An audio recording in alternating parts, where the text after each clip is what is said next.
இன்னைக்கு டே எனக்கு 6:30க்கெல்லாம் ஸ்டார்ட் ஆயிடுச்சு. எந்திரிச்சது அந்த டைமுக்கு என்ன பண்ணுறதுன்னு தெரில. அதனால துணியெல்லாம் ஊற வச்சு துவைச்சு முடிச்சிட்டேங்க. ஏன்னா இந்த வெயிலுக்கு முன்னாடி துவைக்கிறது நம்மளுக்கும் நல்லது, இந்த துணிக்கு நல்லது.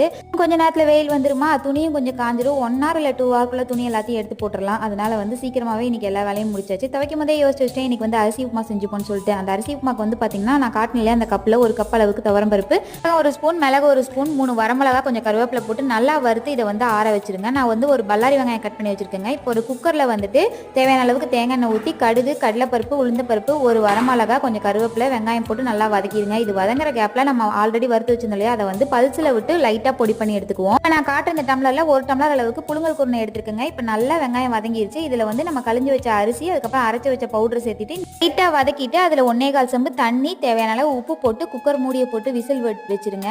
ஒரு விசில் வந்துச்சுன்னா சூப்பராக நம்மளோட அரிசி உப்புமா ரெடி ஆயிரும். கண்டிப்பாக நீங்களுமே ட்ரை பண்ணி பாருங்கள். நல்லா வந்துச்சுன்னா கமெண்ட்ஸில் சொல்லுங்கள். நாளைக்கு இன்னொரு வீடியோவில் பார்க்கலாம். அது வரைக்கும் பாய்.